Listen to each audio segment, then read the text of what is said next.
Today I'm going to be teaching you how to run a simple job and output the results through CassFS. As you can see right now I have 3 servers up. You can spawn these servers through the GUI or through the ACI. It doesn't matter either way, but I'm doing it through the GUI right now. So the first thing we're going to do is open up a web UI. I'm going to open it up on the master server. So the way we do that is click this little button over here, the web UI button, and then click create new.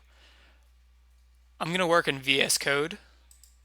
Okay, so the web UI is ready and I'm going to open that link up. So now that I'm in VS Code, I'm going to open up my tutorial folder. That's where I'm working out of right now.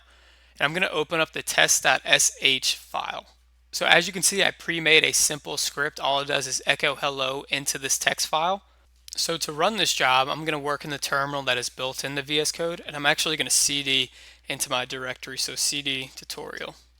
So to submit this job, we're going to use the command qsub. So it's going to be qsub and then the file path to your script. So that'll be for me qsub./test.sh. And then I'll press enter to run the job or to submit the job, and the job is submitted and it is currently running. We can check that with qstat. As you can see, the job has been submitted here. Since it's a very simple job, it's going to run very quickly. So I'm going to do qstat again. And as you can see, it's already been completed. So we can confirm that this job actually ran. We can go to the out.txt file and see that hello has been outputted to this file. Now this is written and stored in S3, but through CassFS we can actually access these files through any of our servers. And I'm going to show you that now. So I'm going to go back to our dashboard. So before we were on the master server, we're actually going to go on one of these node servers right now, just to show you that these files have been saved through CassFS onto any of our servers. So again, I'm going to open up a web UI on one of the nodes. I already have one created here, so I'll just open the link to that. So now we are on the node server. This is the node web UI, and you can see that the files are the same, and the out.txt file is here the same. And just to further reiterate, we're going to actually go to another web UI on a third node. And this time we're actually going to open it with JupyterLab instead of VS Code, just to reiterate that these files are on every single server. So we'll open that up. And here on JupyterLab, the layout is a little different, but you can see all the same, that the files are here. And I'll open up the tutorial folder.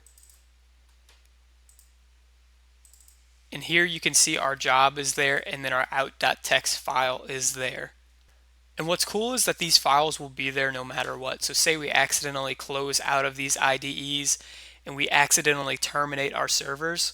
When we spawn a new server, those files will still be there. So I want to show y'all one more thing real quick. Let's go back to the master server. This is the web UI for the master server. I want to show y'all how to delete jobs if we accidentally spawn too many, or for whatever reason you want to delete a job.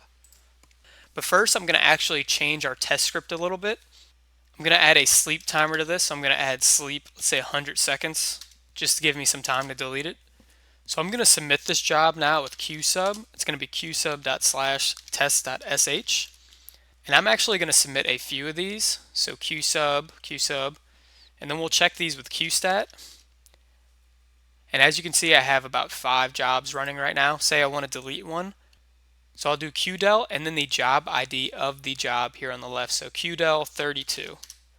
And as you can see here, job 32 has been registered for deletion. We could check that with qstat. And you can see that job 32 is not there. Now say we want to delete multiple jobs at once. Again, we just use qdel. Say we want to do jobs 35 and 36, so I'll type in qdel 35, 36. And I'll press enter, and you can see that jobs 35 and 36 have been registered for deletion. And that is how you submit and delete jobs on CassFS.